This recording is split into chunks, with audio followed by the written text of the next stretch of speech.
Morning, guys. It's Ginger with Carlton Farms. Today I was wanting to just talk to y'all about a few things that's going on in our country. Some of the ways I feel. And as I do this, I'm going to be preparing some flour and cornmeal that I put into the freezer. So let's get this over here. We'll do the cornmeal first. I'm from North Carolina. If you watched any of my videos, which I don't have very many, but I am from North Carolina, and I am still congested and still can't talk that well, but I hope you all can understand me. So today, yeah, like I was saying, I'm sorry. I am from North Carolina, and we get our cornmeal and flour from a little mill close by me. And this is called Daniel Boone Self-Rising Cornmeal in Booneville, North Carolina. And anybody want to try it, I can put a link. Actually, I think I can get the address from this. They do ship. I do know this. My boyfriend's dad lives in Florida, and he gets it shipped there. So he loves this cornmeal, and it is very good cornmeal. And so he gets that shipped. But as I'm doing this, I'm going to talk a little bit about the way I feel about what things are happening in our world today. So every time I talk to somebody, they say, well, do you think you have the coronavirus? Do you know, this, and this? And no, I don't. I have COPD, and I have to take inhalers and do a nebulizer, and with that comes all this. And I try to be careful. I don't go out a lot. You know, I go to the grocery store, and, you know, that's pretty much it.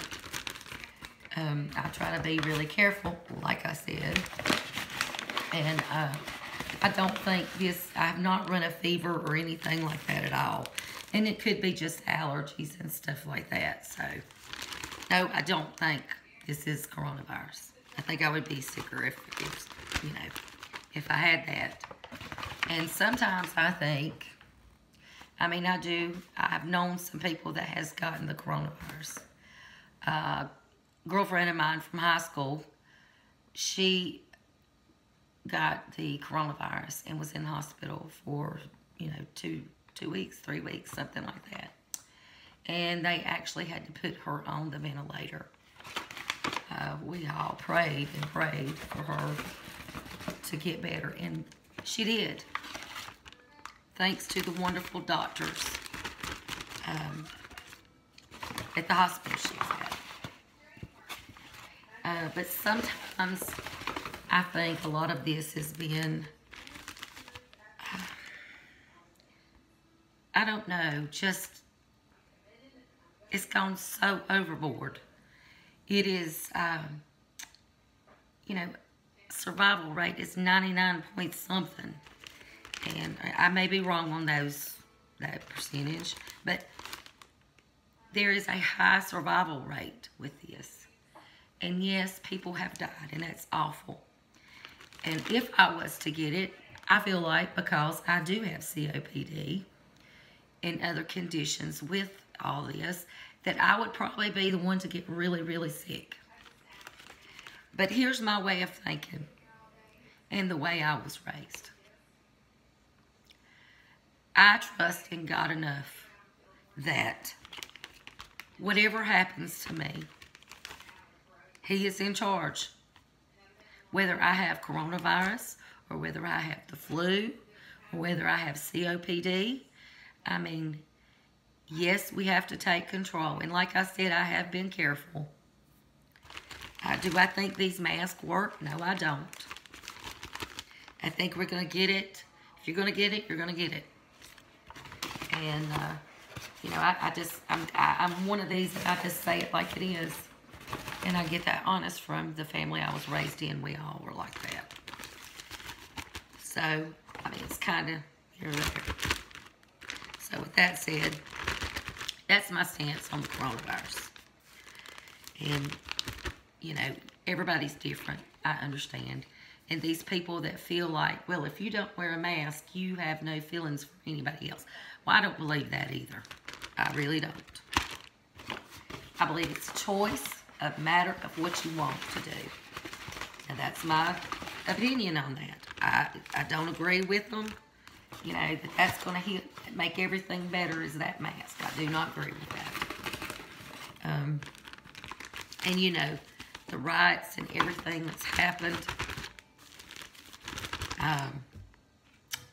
has been a terrible, terrible thing.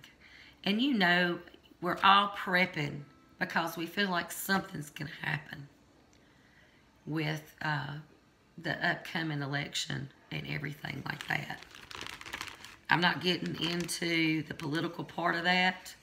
I believe everybody has a choice, and I have mine, and you have yours.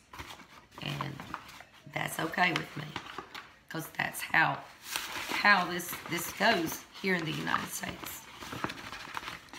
But I also believe in being able to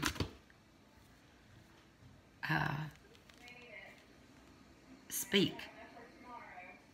And nowadays, people are, especially on YouTube, I have watched so many of the preppers, and they're trying, you know, YouTube is trying to silence them, which is really, really unbelievable to me.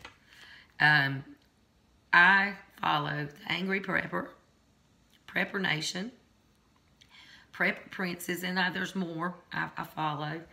But I also want to mention that I follow Roots and Refuge farm channel, because Jess is so good. She's taught me a lot. And I'll tell you something. You know, I grew up on a small farm, a tobacco farm. And we canned our food. I mean, we prepared for the winter. You know, there was hunting. We canned everything. And we used everything. And I grew up like that. So I've been doing this for a long time. I never froze cornmeal or flour. This is just me doing this now, because it's never worried me that in the middle of winter I could go to the grocery store and get flour and cornmeal. But now I'm worried, because I'm wondering what's going to happen with all these things. You know, with the election, with the riots. You know, it's very worrisome to me as a mom and as a grandma. And I worry about these things that I wonder if my children's going to have enough to eat. I wonder if my grandbabies are going to have enough to eat. And so I've tried to instill in them to please prepare. Prepare for these things. And they grew up pretty much the same way I did, but, you know, some has went this way, some has went that way, and, you know, it is what it is. But I try to instill it. Prepare. Do what you need to do to live. And one of the ways that I can do this, I can make sure that I have my cornmeal and my flour and baking powder and baking soda and yeast, and I make my homemade bread. Will we be able to get bread?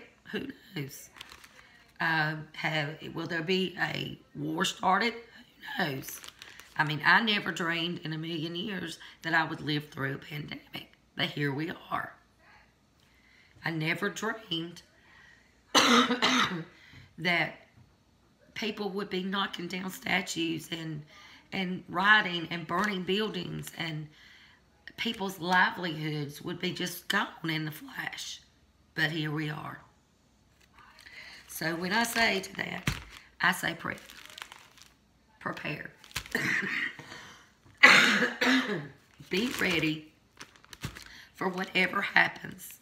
And I think everything will truly, in the end, come out all right. I was watching something that, you know, TJ Prep said last night. I was watching one of her videos. And she, you know, somebody had mentioned something about the Lord coming back. And we don't know. So, what we do is we talk about it and we, all these things, you know. And she made something. She said, well, if the Lord's coming back, then we have prepped. If we are going to be called home, we have prepped for the warriors that's been left here. Which I truly and totally agree with that. There is a reason why God has pushed us to prep more. The life that we're living now is not a life we lived last year or the year before. So God, I think, is warning us all to be prepared as we can. And I think that's what we need to do. And that's pretty much all I've got to say about all this. And I'm going to close out because I'm going to start coughing. But I hope you will follow me and hit that bell. Maybe I can get some followers. I don't know. I hope you like this video and a little talk. If you have any questions, please just email me. Like I said, follow me. Ring the bell. Hit the like button and all that mess. Thanks. Bye.